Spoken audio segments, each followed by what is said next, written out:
国际广播电台。 ये China radio international है।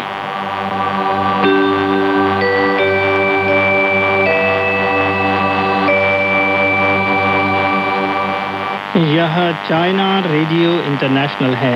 श्रोता दोस्तों, अब हमारा हिंदी कार्यक्रम आरंभ होता है। आज के इस कार्यक्रम में समाचारों के बाद स्वर्णिम चीन के रंग कार्यक्रम के तहत चीन की अल्पसंख्यक जातियों के रीति रिवाज और चीनी उपन्यास पश्चिम की तीर्थ यात्रा प्रस्तुत किए जाएंगे। अंत में होगा रोजमर्रा की चीनी भाषा।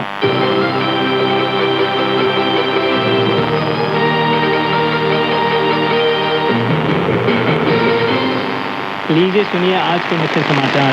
सीपीसी की स्थापना की 105वीं वर्षगांठ मनाने की महासभा बीजिंग में हुई आयोजित। चीन की हांगकांग सरकार ने भूमि में वापसी की 29वीं वर्षगांठ पर एक समारोह आयोजित किया। स्विट्जरलैंड में मानवाधिकारों के 20 वर्ष नागरिक समाज के अवलोकन विषय पर एक सह कार्यक्रम आयोजित हुआ।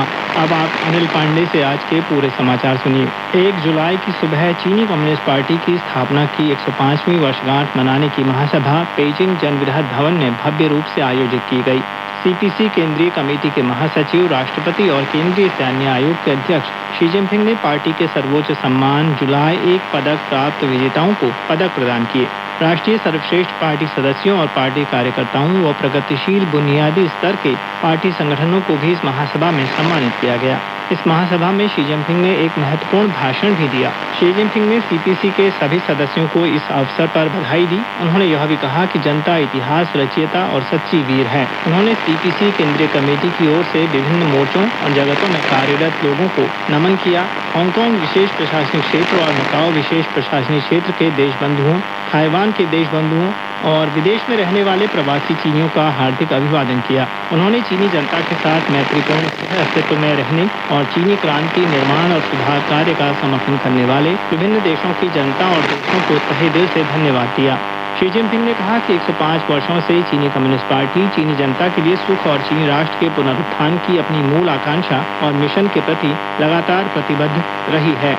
इसने विश्व विकास की सामान्य प्रवृत्ति को गहराई से समझा है। विभिन्न ऐतिहासिक कालों में समाज के मुख्य विरोधाभासों में आए परिवर्तनों को सटीक रूप से ग्रहण किया है। देश भर के विभिन्न जातीय लोगों को लगातार संघर्ष में एकजुट और नेतृत्व प्रदान किया है, जिससे हजारों वर्षों के चीनी इतिहास में सबसे भव्य महाकाव्य लिखा गया है। शी जिनपिंग ने अपने भाषण में कहा कि नए युग और नए अभियान में पार्टी के मिशन और कार्य पूरा करने के लिए सीपीसी के समग्र सदस्यों से विश्वास सुदृढ़ कर निरंतर संघर्ष कर युग और जनता को निराश न करने वाली नई उपलब्धियां प्राप्त करने की मांग है।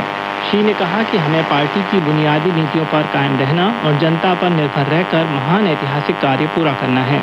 हमें सक्रियता से रास्ते पर मौजूद विभिन्न खतरे और चुनौतियों से निपटना है और मानवता के लिए साझे भविष्य वाले समुदाय का निर्माण करना है। हमें सख्ती से पार्टी का प्रबंधन करना है। शी जिनपिंग ने यह भी कहा कि हमें जनसेना को विश्व स्तरीय सेना के निर्माण में तेजी लानी है और डटकर राष्ट्रीय प्रभुसत्ता, सुरक्षा और विकास के हितों की सुरक्षा करनी है। साथ ही वैश्विक विकास के लिए अधिक योगदान देना होगा। ताइवान मुद्दे की चर्चा में शी जिनपिंग ने कहा कि ताइवान सवाल का समाधान कर मातृभूमि का पुनरीकीकरण पूरा करना पार्टी की अटल ऐतिहासिक नीति है और समग्र चीनियों की समान अभिलाषा भी। अपने भाषण में शी जिनपिंग ने युवा कार्य पर भी जोर दिया। उन्होंने कहा कि युवा चीनी राष्ट्र के महान पुनरुत्थान की जीवन शक्ति है। पूरी पार्टी को युवाओं को महत्व देना, उनका ख्याल और उनका समर्थन करना है। शी ने अपने भाषण के अंत में कहा कि चीनी कम्युनिस्ट पार्टी का 105 वर्षों का गौरवशाली इतिहास हमारे गर्व का स्रोत है, लेकिन हमें कभी भी आत्मसंतुष्ट या निष्क्रिय नहीं होना चाहिए। इस शताब्दी के मध्य तक हम हर मायने में एक आधुनिक समाजवादी देश का निर्माण कर चुके होंगे और दूसरी शताब्दी का लक्ष्य प्राप्त कर चुके होंगे। महासभा में शी ने विजेताओं को जुलाई 1 पदक प्रदान किया। जुलाई 1 पदक पार्टी का सर्वोच्च सम्मान माना जाता है। यह पहली बार 2021 में पार्टी की स्थापना की शताब्दी के अवसर पर प्रदान किया गया था, जिसमें 29 पार्टी सदस्यों को यह सम्मान हासिल हुआ था। इस साल सीपीसी केंद्रीय कमेटी ने दूसरी बार जुलाई 1 पदक प्रदान करने का फैसला किया, जिसमें पार्टी और जनता के लिए उत्कृष्ट योगदान देने वाले 8 पार्टी सदस्यों को यह सम्मान हासिल हुआ है।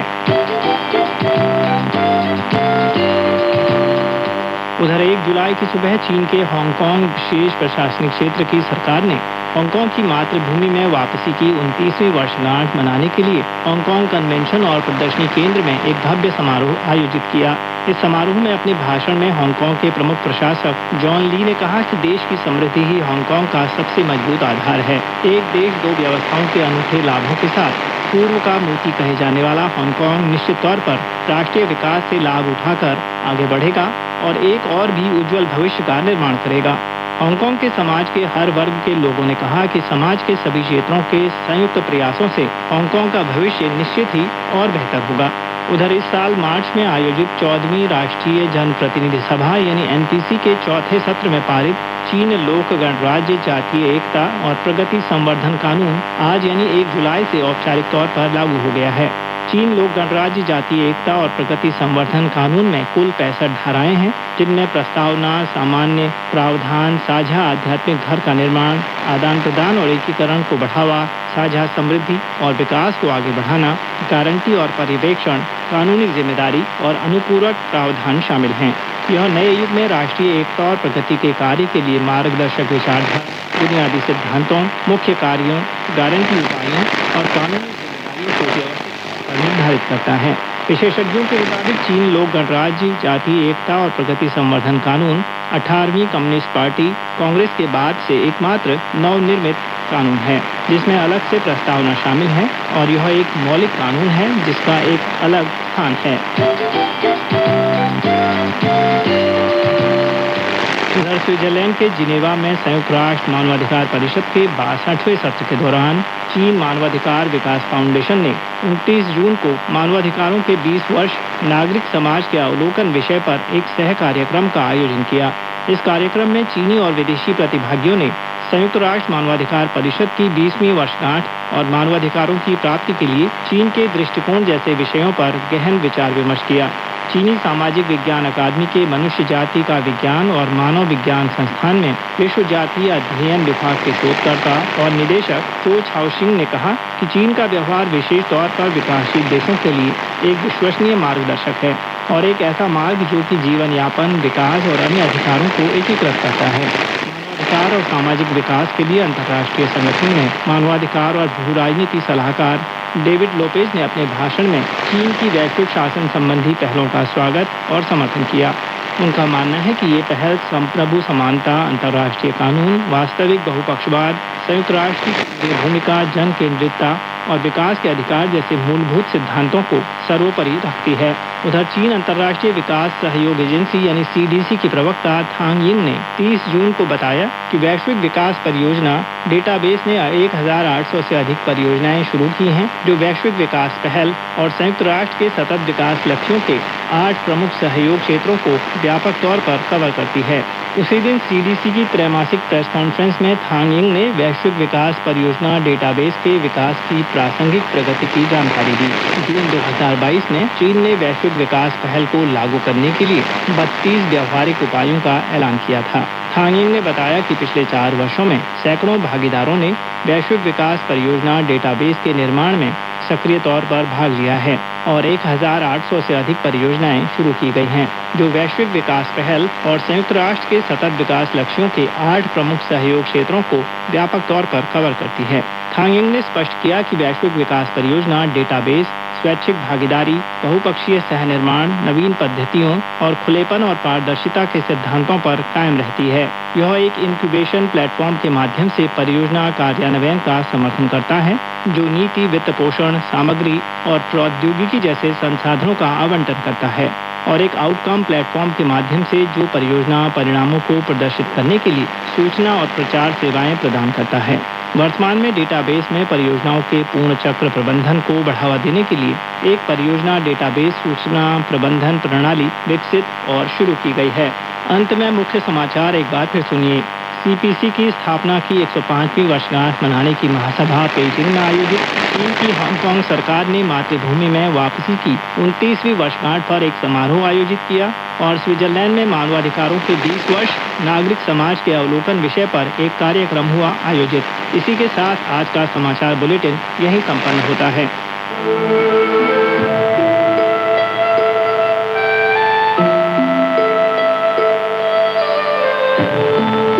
चीन की संस्कृति, सभ्यता और जानकारी, चीन का इतिहास, रीति रिवाज और विदेशी आदान प्रदान, सब कुछ यहाँ मिलता है। आइए चलते हैं चीन के सफर पर और शुरू करते हैं हमारा खास कार्यक्रम स्वर्णिम चीन के रंग।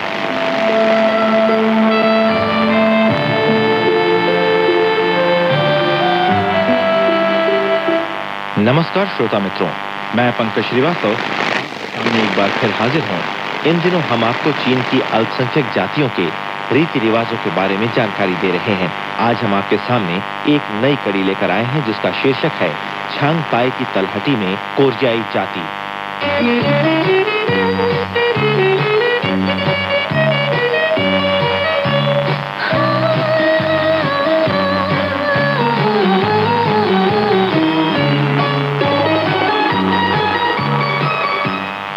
कोरियाई जाति चीन की उन अल्पसंख्यक जातियों में से एक है जिनका भौतिक और सांस्कृतिक स्तर अपेक्षाकृत ऊंचा है।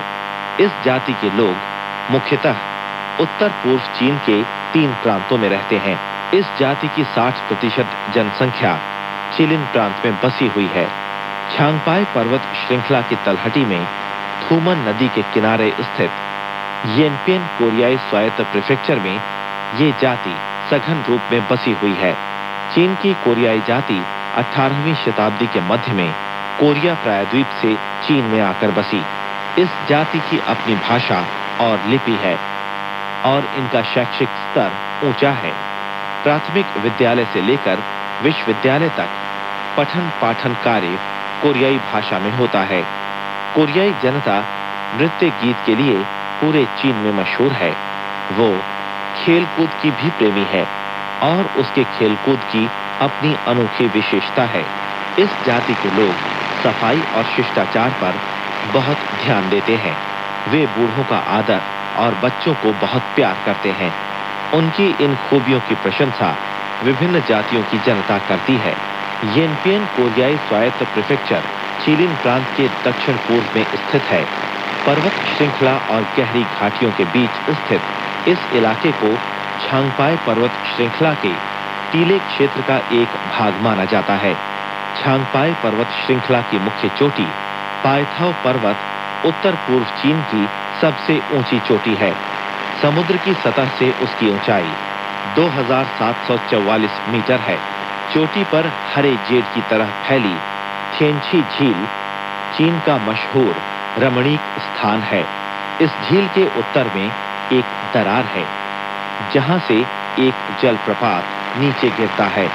ये जलप्रपात यालू नदी, थूमन नदी और सुंगह्वा नदी का उद्गम स्थान है। साल भर बहने वाली हाइलान नदी और हुनछुन नदी टेढ़ी मेढ़ी बल खाती हुई इस उपजाऊ भूमि की सिंचाई करती है। मेहनती और बुद्धिमान कोरियाई जनता में प्रकृति से संघर्ष करने का सुदृढ़ संकल्प है। उन्होंने विभिन्न प्रकार की कठिनाइयों का सामना करते हुए चीन के उत्तर में धान उगाने की शुरुआत की और इस प्रकार येनपियन चीन के उत्तर का एक मशहूर धान का गोदाम बन गया है। इसके अलावा ये प्रीफेक्चर चीन के उत्तर में फल उत्पादन का भी एक केंद्र है। सेब के स्वाद वाली नाशपाती अपने मिठास, रस, बड़े आकार, छोटी गुठली, मोटे गूदे के लिए दुनिया भर में प्रसिद्ध है।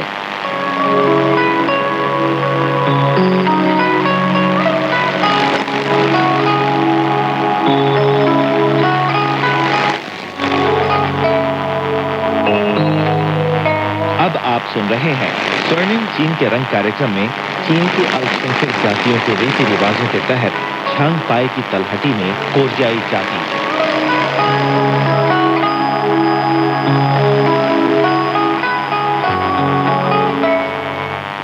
छांगपाई पर्वत श्रृंखला की तलहटी में रहने वाली कोरियाई जाति के मकानों की शैली बड़ी ही अनोखी है।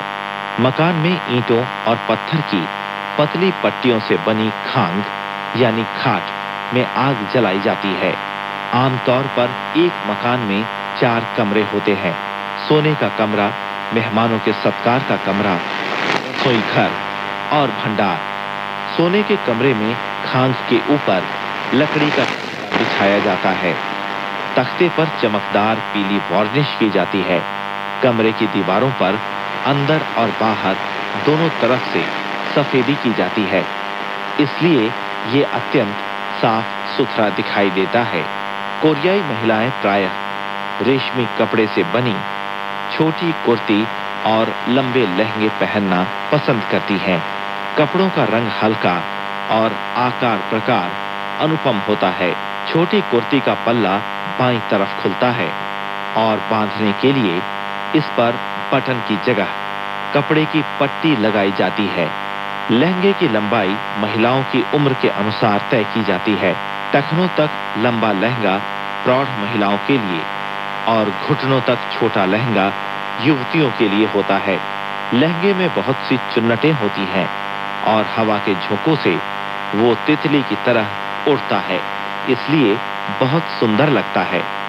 पुरुष छोटी सफेद कमीज के ऊपर गहरे रंग की बिना आस्तीन वाली जैकेट पहनते हैं। उनकी पतलून की मोहरे चौड़ी होती है। उनके जूते भी अनोखे होते हैं। जूते की नोक ऊपर की ओर निकली हुई छोटी किश्ती सी होती है, इसी कारण उसे किश्ती नुमा जूता कहा जाता है। बच्चों की जैकेट की आस्तीन सतरंगी कपड़ों से बनाई जाती है और देखने में बहुत सुंदर लगती है। कोरियाई जनता में बूढ़ों के आदर, बच्चों के प्यार और दूसरों से शिष्ट व्यवहार की अपनी परंपरा है। बाप और बेटे जब एक ही मेज पर खाना खा रहे होते हैं तो बेटे अपने बाप के सामने सिगरेट या शराब नहीं पीते। यदि किसी विशेष कारणवश उन्हें पीना ही पड़े तो मुंह पीछे मोड़कर ही वे पीते हैं। जब कभी बुजुर्ग या अपने माता पिता बाहर जाते हैं तो परिवार के बाकी सदस्य सिर झुकाकर उन्हें विदाई देते हैं। आम दिनों में भी बूढ़ों से मिलने पर उन्हें सभी प्रणाम करते हैं। कोरियाई लोगों का मुख्य व्यंजन ठंडे नूडल्स और ताकाओ होता है, जो बिल्कुल स्थानीय जातीय भोजन है। ठंडे नूडल्स बनाने में खास आटे और मसालों की जरूरत पड़ती है।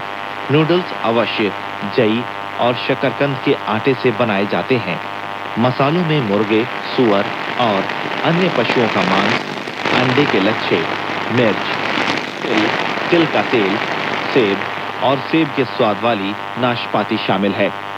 इस व्यंजन का स्वाद खट्टा, मीठा और तेज होता है। इस ठंडे स्वादिष्ट व्यंजन को देखकर लोगों की खाने की इच्छा बढ़ जाती है। ताकाओ तो कोरियाई जनता के त्योहार, शादी और महाभोज के मौके पर मेहमानों को खिलाने का मुख्य व्यंजन है। नाम से ही इस व्यंजन की विशेषता साफ हो जाती है। ताकाओ का मतलब पीटकर बनाया गया एक प्रकार का केक है। पहले लोग चिपचिपा चावल भाप से पकाते हैं और फिर लकड़ी या पत्थर के मूसल से ओखली में पके चावल को पीट कर गोल गोल लोई बनाते हैं। खाते समय इन्हें छोटे छोटे टुकड़ों में काटकर उनके ऊपर लाल दाल का आटा छिड़कते हैं। फिर शहद या चीनी के साथ ये स्वादिष्ट व्यंजन खाया जाता है।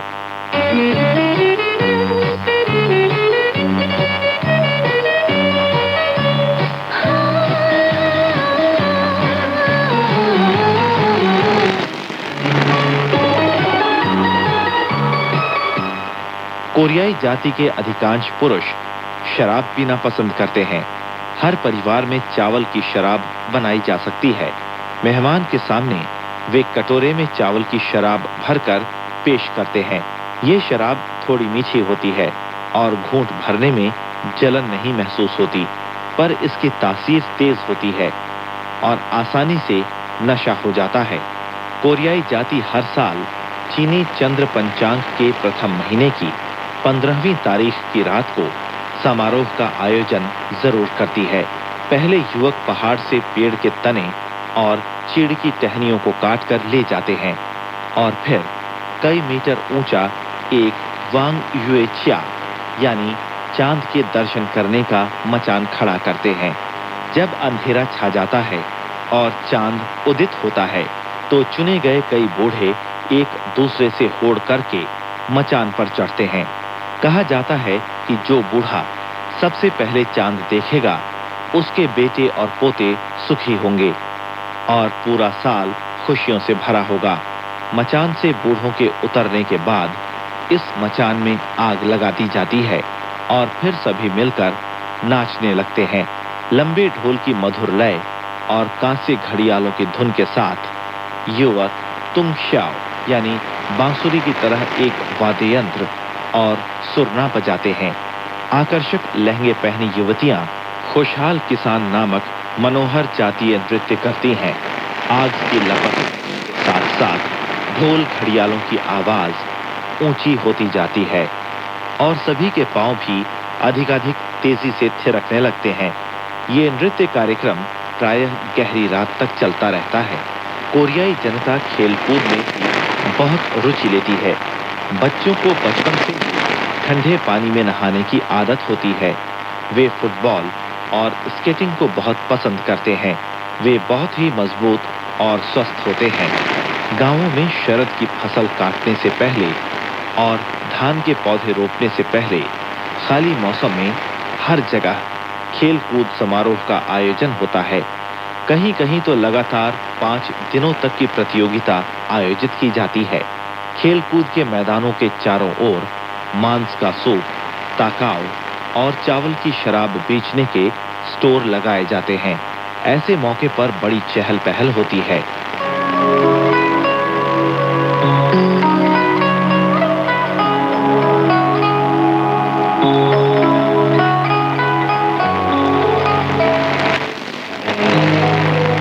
अब आप सुन रहे हैं स्वर्णिम चीन के रंग कार्यक्रम में चीन की अल्पसंख्यक जातियों के रीति रिवाजों के तहत छांगपाई की तलहटी में कोरियाई जाति।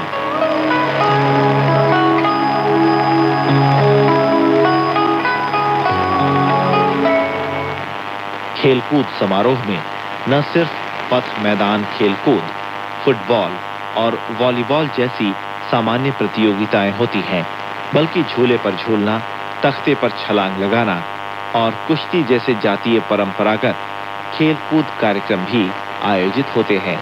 तख्ते पर छलांग लगाने और झूला झूलने में अधिकांशतः महिलाएं हिस्सा लेती हैं। तख्ते पर छलांग लगाने के खेल में 4 सेंटीमीटर मोटे, 40 सेंटीमीटर चौड़े और 6 मीटर लंबे एक विशेष तख्ते का प्रयोग होता है। इस तख्ते की लकड़ी मजबूत और लचीली होती है। तख्ते पर जो 2 महिलाएं छलांग लगाती हैं, उनका कुशल होना जरूरी है। वे दोनों तख्ते के दोनों छोर पर आमने सामने खड़ी हो जाती हैं। जब एक महिला एक छोर पर खड़ी होती है और दूसरी महिला तख्ते को जोर से और सही ढंग से नीचे धक्का देती है, तो दूसरे छोर पर खड़ी महिला ऊपर हवा में छलांग लगाती है। जब छलांग लगाने वाली महिला फिर से तख्ते के दूसरी छोर पर उतरती और तख्ते को जोर से नीचे धक्का देती है, तो दूसरी महिला हवा में छलांग लगाती है। इस प्रकार दोनों महिलाएं बारी बारी से हवा में छलांग लगाती हैं और छलांग लगाने वाली महिला हवा में तरह तरह के करतब भी करती है। आकाश में उनके करतब इतने हृदयग्राही होते हैं कि दर्शक इसकी भूरी भूरी प्रशंसा करते हैं। झूले पर झूलना कोरियाई महिलाओं का एक अन्य लोकप्रिय खेल है। ये साहस और शक्ति बढ़ाने का खेल है। आमतौर पर 2 महिलाएं एक झूले पर आमने सामने खड़ी होकर हाथों से रस्सी पकड़कर जोर से पेंगे मारती हैं। वे जितनी जोर से पेंग मारती हैं, झूला उतना ऊंचा जाता है। हवा में लहराते उनके लहंगे अत्यंत आकर्षक होते हैं। कुछ कुशल महिलाएं तो झूले को 20 मीटर ऊंचे आकाश में पहुंचा सकती हैं। कुश्ती कोरियाई जनता का एक प्राचीन परंपरागत मनोरंजक कार्यक्रम है और वो आज भी खूब प्रचलित है। भला कोई युवक कुश्ती के मैदान में अपनी शक्ति और चुस्ती दिखाने से पीछे हट सकता है? कोरियाई जनता रीति रिवाज के अनुसार कुश्ती में विजयी होने वाले को एक बैल पुरस्कार में देती है। ये न सिर्फ पहलवान के लिए बल्कि उसके गांव के लोगों के लिए भी गर्व की बात होती है। जब वो विजेता लाल रेशम की पट्टी बांधकर पुरस्कार में मिले बैल पर सवार होकर युद्ध मैदान से लौटने वाले वीर की तरह अपने गांव लौटता है, तो पूरे गांव के लोग उसका स्वागत करने के लिए बाहर निकल आते हैं। वे नाचते हुए मेरे गांव का वीर नामक गीत भी गाते हैं। बाद में गांव के सभी परिवार बारी बारी से इस विजेता को माननीय मेहमान की तरह अपने अपने घर बुलाते हैं और उसका स्वागत सत्कार करते हैं। वे कामना करते हैं कि वो अगले साल भी विजेता बने और अपने गांव का नाम रोशन करे।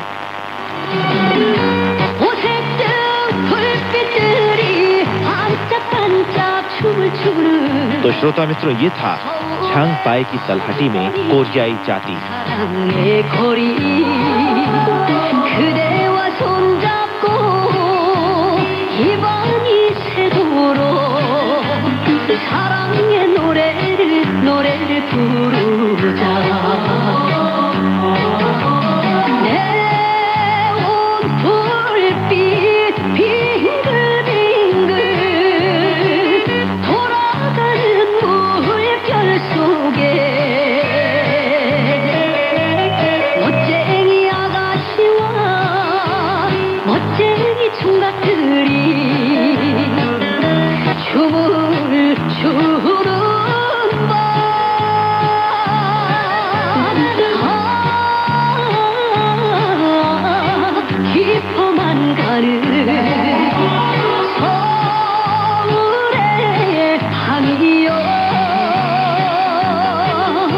तो श्रोता मित्रों, अगली बार हम इसी तरह चीन की किसी और अल्पसंख्यक जाति के रीति रिवाज को लेकर आपके सामने एक बार फिर उपस्थित होंगे। तब तक के लिए अपने मित्र पंकज श्रीवास्तव को आज्ञा दें। नमस्कार।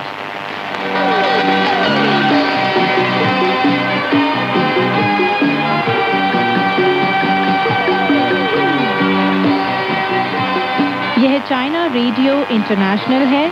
अब शुरू होता है पश्चिम की तीर्थ यात्रा महासागर का समय।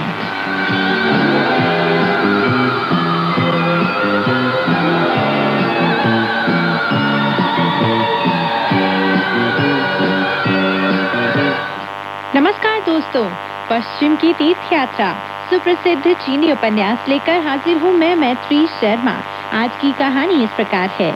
दोस्तों, अब तक आपने कहानी में सुना कि जब वानर सांचांग के खाने के लिए भिक्षा मांगने गया तो सांचांग को किसी के रोने की आवाज आई। जब उसने जाकर देखा तो पेड़ से बंधी एक स्त्री रो रही थी। उसने अपने रोने का कारण जब सांचांग को बताया तो सांचांग भी अपने आंसू रोक नहीं पाया। चलिए दोस्तों, कहानी को आगे बढ़ाते हैं और सुनते हैं कहानी में आगे क्या हुआ। सांचांग सचमुच बहुत करुणावान व्यक्ति था। वह खुद भी सिसकियां भरने लगा और रोने लगा। उसने पुकारा, शिष्यों। अचानक उन्हें गुरुदेव के रोने की आवाज सुनाई पड़ी। मूर्ख शुकर बोला, भिक्षु रेतात्मा, लगता है गुरुदेव को यहाँ अपना कोई रिश्तेदार मिल गया है। भिक्षु रेतात्मा ने मुस्कुराते हुए कहा, कैसी बेहुदा बातें कर रहे हो भैया। इस घने जंगल में हमें अब तक एक भी भला आदमी नहीं मिला। ऐसी हालत में गुरुदेव के किसी रिश्तेदार के यहाँ आने का तो सवाल ही नहीं उठता। शुकर बोला, अगर गुरुदेव को कोई रिश्तेदार नहीं मिला तो फिर वो किसके लिए रो रहे हैं? हम दोनों जाकर देखते हैं। अब क्या था, भिक्षु रेतात्मा उस जगह की ओर लौट पड़ा जहाँ से वे दोनों आए थे। घोड़े और असबाब को साथ लेकर वे दोनों गुरुदेव के पास जा पहुँचे और बोले, गुरुदेव, क्या हुआ है? खान महाभिक्षु ने पेड़ की तरफ इशारा करते हुए जवाब दिया, शुकर, इस नारी बोधि सत्व के बंधन खोलकर इसकी जान बचा लो। इस बात की परवाह किए बिना कि ऐसा करना सही है या गलत, शुकर गुरु के आदेश का पालन करने जा पहुंचा। इस बीच वानर ने आसमान से देखा कि काले रंग की भाप मंगलकारी प्रकाश पर पूरी तरह हावी होती जा रही है। उसने कहा, यह बहुत बुरा हो रहा है, बहुत बुरा हो रहा है। अगर काले रंग की भाप मंगलकारी प्रकाश को आच्छादित कर रही है तो इसका मतलब है कि मेरे गुरुदेव के सिर पर कोई खतरा मंडरा रहा है। भिक्षा के जरिए भोजन प्राप्त करना इतना जरूरी नहीं है। मैं गुरुदेव से मिलने के लिए लौट रहा हूँ।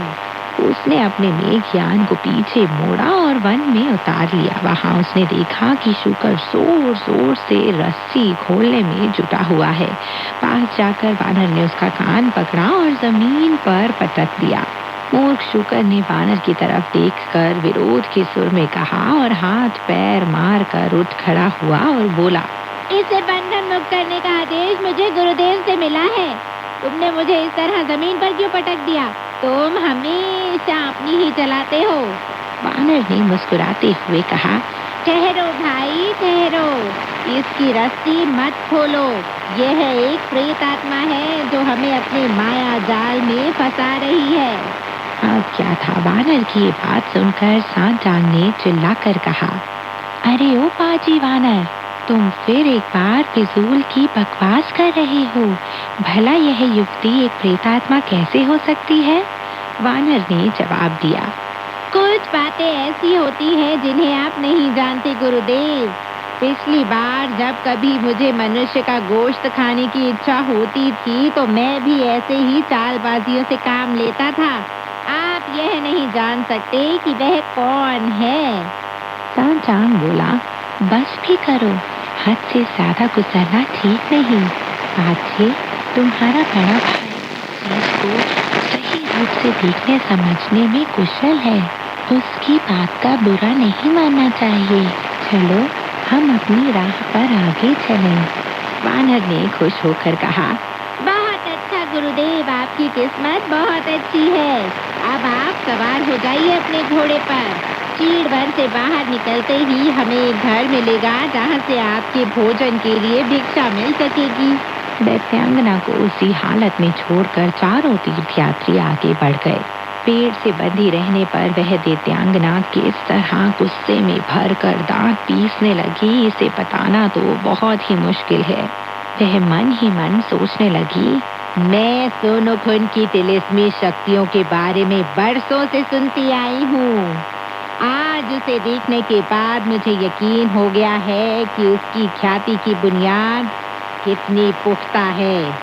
अब मैं उसे एक दो बार और बुलाकर देखती हूँ और देखती हूँ कि सांचांग की क्या प्रतिक्रिया रहती है। अपनी रस्सियों को खोले बिना प्रेतात्मा ने हवा के रुख का पूरा फायदा उठाकर नैतिकता का बखान करने वाले कुछ शब्द धीमी आवाज में थांग महाभिक्षु के कान तक पहुंचाने की कोशिश की। क्या आप जानते हैं कि वह क्या कह रही थी? वह कह रही थी, स्वामी, अगर आप अपनी अंतरात्मा की आवाज को भुलाकर किसी जीव की जीवन रक्षा करने से इनकार करते हैं तो भगवान बुद्ध से धर्म सूत्रों को लाने का क्या फायदा है?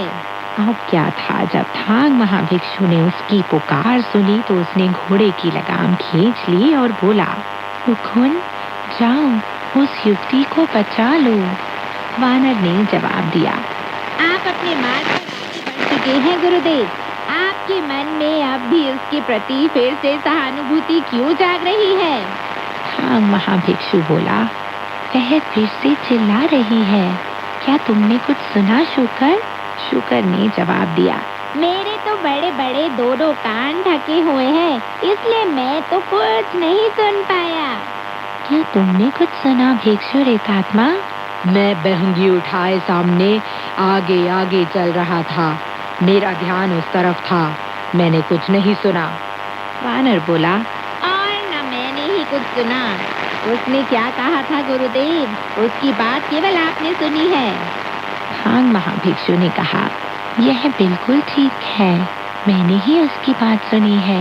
वह कह रही है कि अगर मैं अपनी अंतरात्मा की आवाज को बुलाकर किसी जीव की जान बचाने से इनकार करता हूँ तो भला भगवान बुद्ध से धर्म सूत्रों को लाने का क्या फायदा है?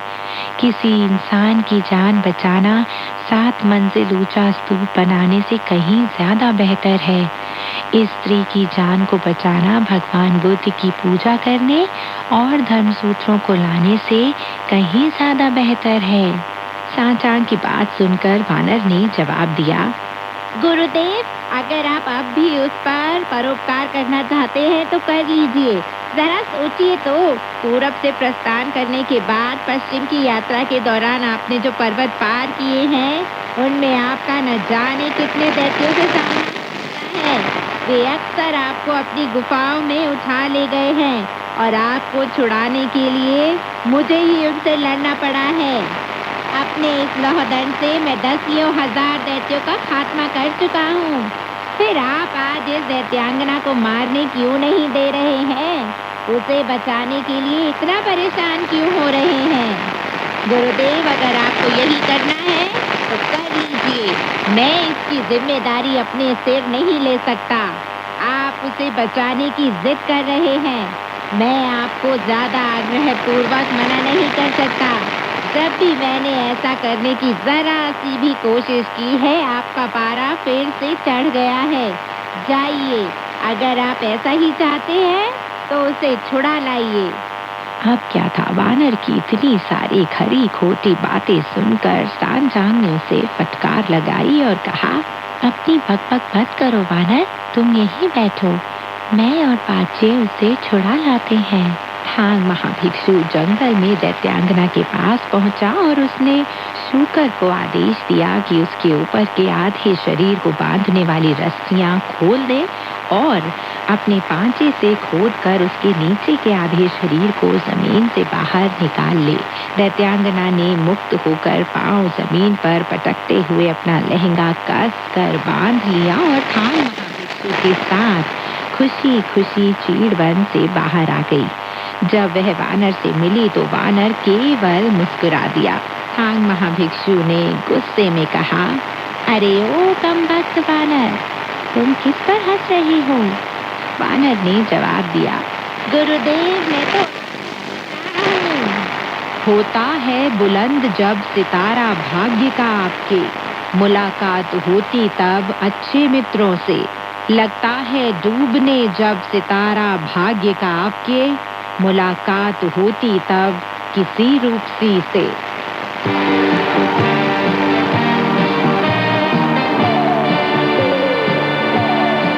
सांचांग आगे आगे चलने लगा।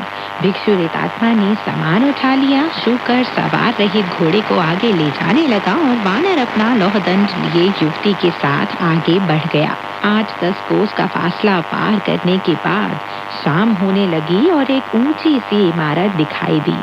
सांचांग बोला, शिष्यों, यह किसी तरह का मंदिर है।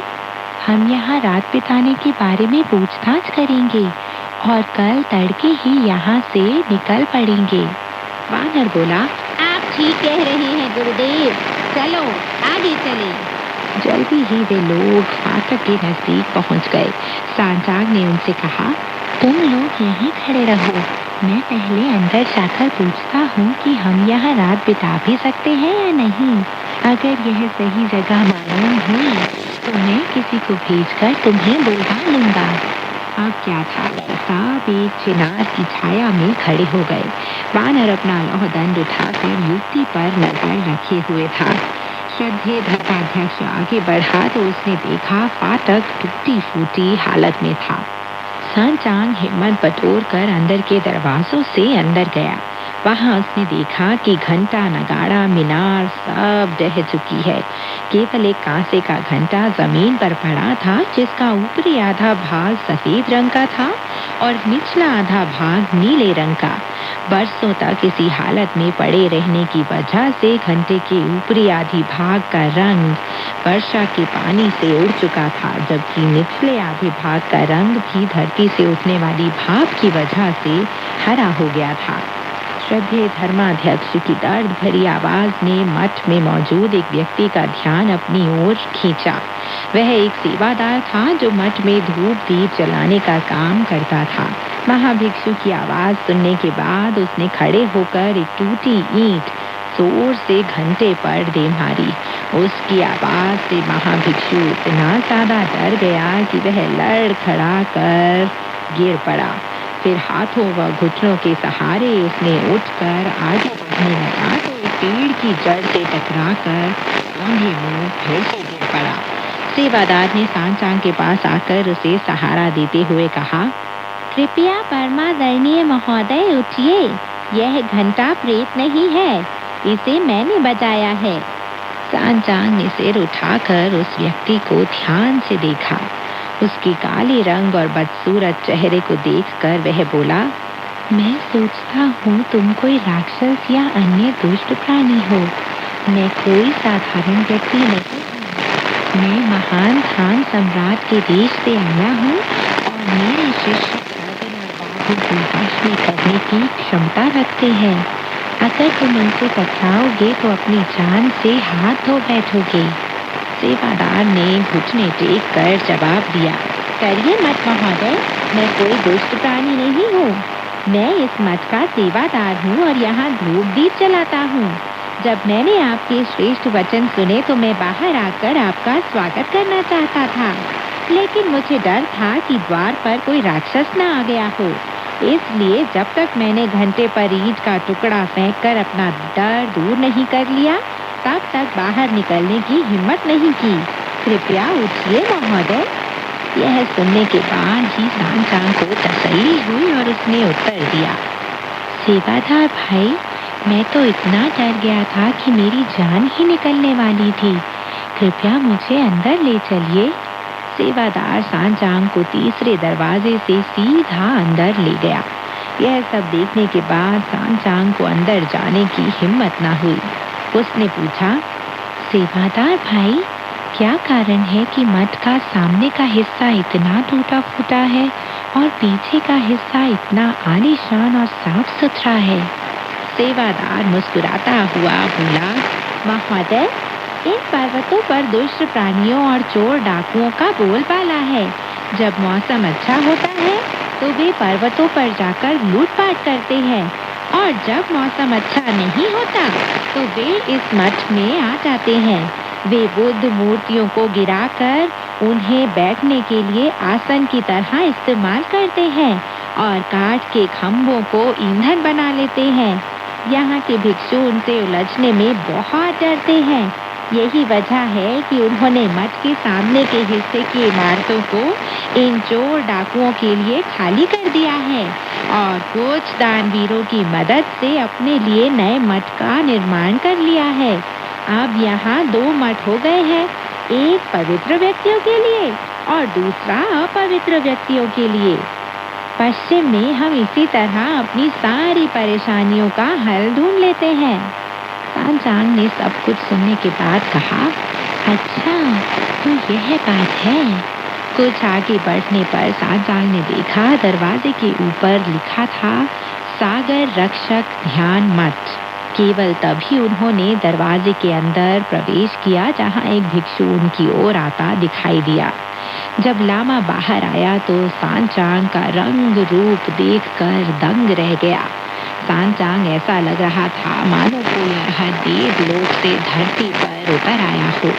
सांचांग को मठाधीश निवास में ले जाकर उसके अभिवादन की रस्म पूरी करने के बाद लामा ने पूछा, परमादरणीय महाभिक्षु महोदय, आप कहाँ से आए हैं?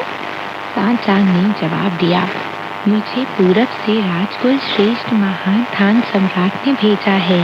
मैं पश्चिम में स्थित भारत के वज्र संघाराम में बुद्ध की पूजा अर्चना करने और वहां से धर्म सूत्रों को लाने के लिए जा रहा हूँ। जब हम आपके इस विख्यात मठ के पास से गुजर रहे थे तो अंधेरा होने लगा था, इसलिए रात बिताने के इरादे से हम यहाँ आ गए हैं। कल सुबह तड़के ही हम यहाँ से आगे निकल जाएंगे। आपसे अनुरोध है कि यहाँ ठहरने की अनुमति देकर हमारी मदद करें। लामा ने मुस्कुराते हुए जवाब दिया, आपको ऐसा नहीं करना चाहिए। आप और हम दरअसल अपनी इच्छा से भिक्षु नहीं बने थे। हमारे माँ बाप ने हमें जन्म दिया था, पर हम भाग्यहीन थे। हमने उनसे अपने संबंध केवल इसलिए तोड़े क्योंकि हमारे माता पिता के पास अपनी संतान को पालने के लिए पर्याप्त साधन नहीं थे। अब हम बौद्ध धर्म के अनुयायी हो गए हैं, इसलिए आपको झूठ नहीं बोलना चाहिए। सांचांग ने जवाब दिया, नहीं, ऐसा नहीं है। मैं अपनी बात पूरी ईमानदारी से कह रहा हूँ। लामा ने कहा, क्या आप जानते हैं कि पूरब से पश्चिमी स्वर्ग तक की यात्रा कितनी लंबी है? रास्ते में पर्वत है, पहाड़ी गुफाएं हैं और गुफाओं में प्रेत पिशाच रहते हैं। मैं नहीं समझता कि आपके समान दुबली पतली काया वाला व्यक्ति धर्म सूत्रों को लाने वाला तीर्थ यात्री हो सकता है। सांजान ने जवाब दिया, आप ठीक कह रहे हैं मठाधीश महोदय। मैं अकेला यहाँ हरगिज नहीं आ सकता था। मेरे साथ मेरे 3 शिष्य भी हैं जो पहाड़ों को पार करते वक्त मेरा रास्ता साफ करते हैं और नदियों पर पुल बनाते हैं। उन्हीं की सुरक्षा के भरोसे मैं आपके मठ तक पहुँचने में सफल हो सका हूँ। इस पर लामा ने पूछा, आपके वे तीनों गणमान्य शिष्य कहाँ हैं? महाभिक्षु ने जवाब दिया, मठ के फाटक के बाहर इंतजार कर रहे हैं। लामा ने कुछ घबरा कर कहा, महाभिक्षु महोदय, आप नहीं जानते यहाँ कितने खतरनाक बाघ, भेड़िए, दुष्ट डाकू, प्रेत और दैत्य दानव रहते हैं। हम लोग दिन में भी ज्यादा दूर नहीं जाते और रात होने से पहले ही मठ का फाटक बंद कर देते हैं। आप इस समय अपने लोगों को बाहर कैसे छोड़ाए? तब उसने अपने शिष्यों को आदेश दिया कि वे सांजान के शिष्यों को फौरन अंदर बुला लाएं। युवा लामा उन्हें बुलाने तुरंत बाहर चले गए, लेकिन वानर को देखते ही वे गश खाकर गिर पड़े और जब उन्होंने शूकर को देखा तो फिर एक बार उनके होश उड़ गए। गिरते पड़ते जैसे उठकर वे तेजी से उल्टे पांव भाग खड़े हुए और लौट कर बोले, महोदय, आपका भाग्य ही खराब है। सबके शिष्य लापता हो गए हैं। फाटक के बाहर केवल 3-4 दुष्ट राक्षस खड़े हैं। तो दोस्तों, आज की कहानी यहीं तक। आगे की कहानी लेकर मैं मैत्री शर्मा फिर हाजिर होंगी। तब तक के लिए नमस्कार, बाय बाय।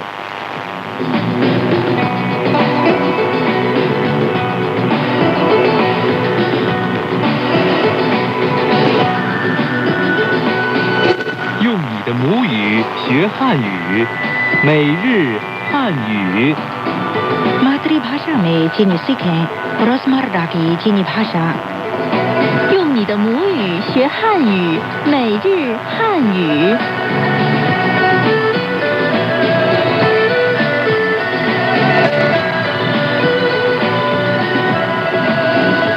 ये चाइना रेडियो इंटरनेशनल है। श्रोताओं को शाथांग का प्यार भरा नमस्कार। श्रोताओं को राकेशवत्स का भी नमस्कार। रोजमर्रा की चीनी भाषा कार्यक्रम सुनने के लिए आपका हार्दिक स्वागत। दोस्तों, पिछले बात में हमने आपका शौक क्या है के बारे में सीखा था। अब शुरू करते हैं आज की बातचीत। आज के मुख्य वाक्य हैं, 你想吃什么？ आप क्या खाना चाहते हैं? 我要一个汉堡，还有一杯红茶。 मुझे एक हैमबर्गर और एक कप काली चाय चाहिए। 在这儿吃还是带走？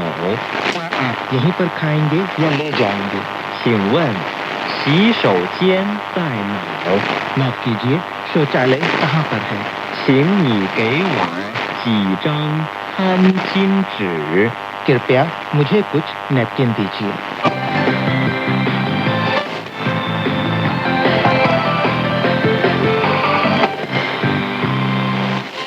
शाओथांग जी, आप क्या खाना चाहते हैं? इसे चीनी भाषा में कैसे कहा जाता है? आप कह सकते हैं, 你想吃什么? 你想吃什么? 你 का मतलब है आप, 你 想 का मतलब है चाहना, 想 吃 का मतलब है खाना, 吃 什么 यानी क्या। 什么? आप क्या खाना चाहते हैं? 你想吃什么? आप क्या खाना चाहते हैं? अब सुनिए आज की पहली बातचीत। 你想吃什么? 我要一个汉堡，还有一杯红茶。 शाओथांग जी, अभी बातचीत में उस पुरुष ने खाने के लिए क्या कहा था?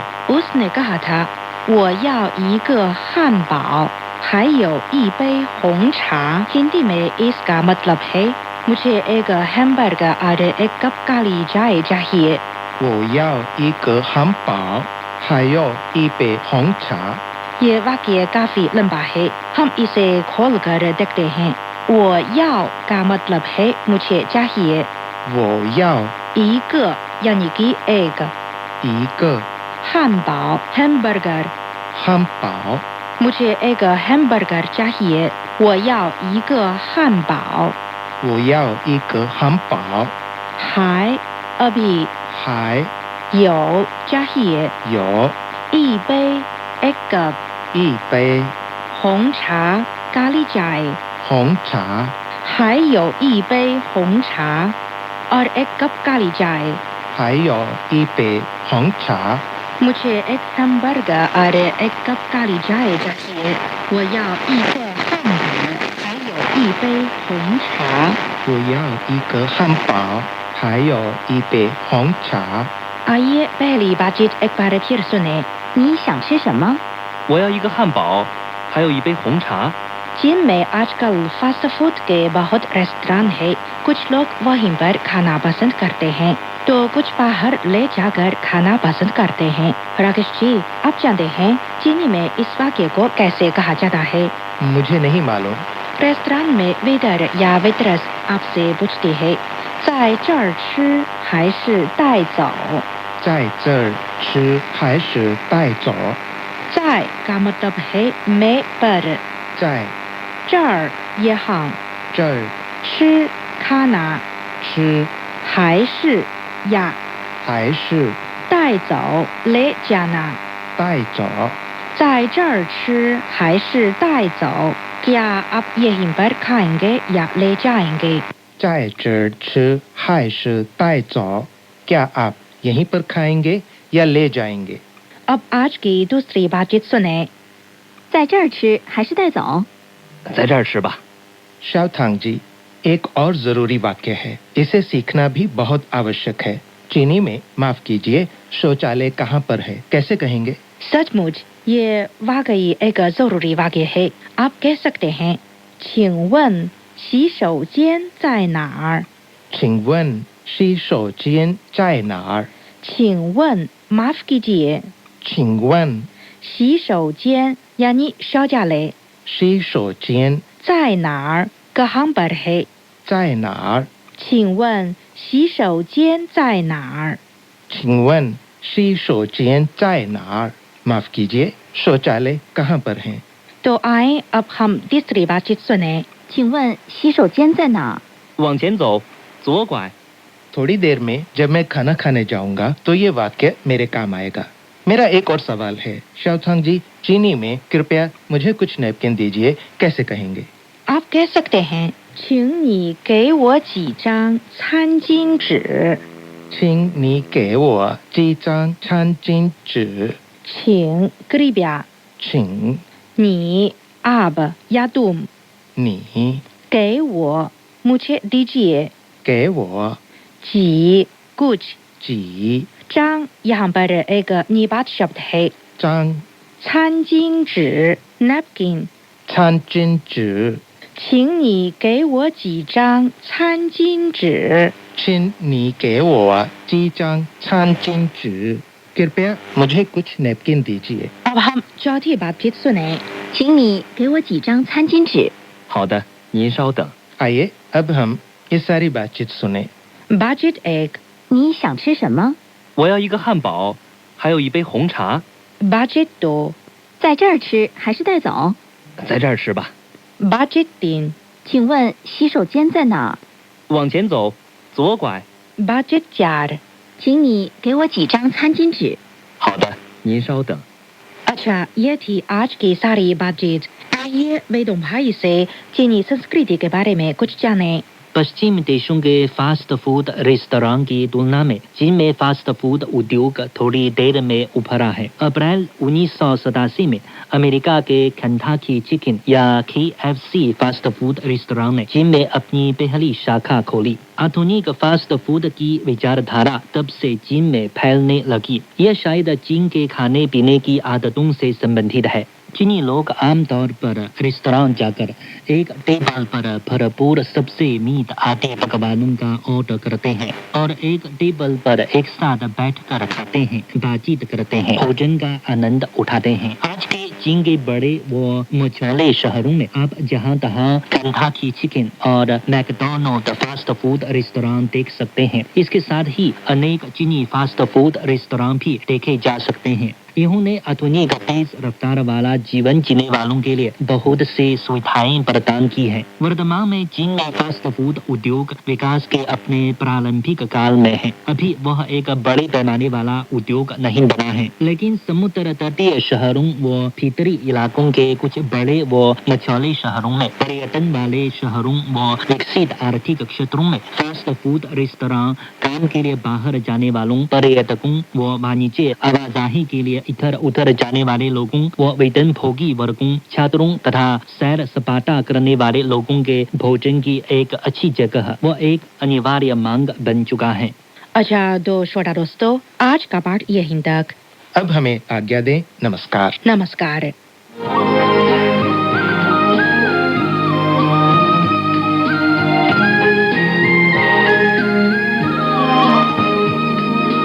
CGTN हिंदी सेवा रोजाना 5 कार्यक्रम प्रसारित करती है। हमारा पहला कार्यक्रम भारतीय समय के अनुसार सुबह 8:30 से 9:30 बजे तक, दूसरा कार्यक्रम संध्या के 6:30 से 7:30 बजे तक, तीसरा कार्यक्रम रात के 8:30 से 9:30 बजे तक, चौथा कार्यक्रम रात के 9:30 से 10:30 बजे तक और पांचवा कार्यक्रम रात के 10:30 से 11:30 बजे तक प्रसारित होता है। कार्यक्रमों के मीटर बैंड इस प्रकार है: सुबह 8:30 से 9:30 बजे 13,720 किलोहर्ट्ज, शाम 6:30 से 7:30 बजे 9,635 किलोहर्ट्ज, रात 8:30 से 9:30 बजे तक 7,225 किलोहर्ट्ज, रात 9:30 से 10:30 बजे 7,395 किलोहर्ट्ज, रात 10:30 से 11:30 बजे 1,269 किलोहर्ट्ज। अब इंटरनेट पर CGTN की हिंदी वेबसाइट भी खुली हुई है। इसे देखने के लिए हम आपका हार्दिक स्वागत करते हैं। हमारी वेबसाइट का पता है hindi.cgtn.com।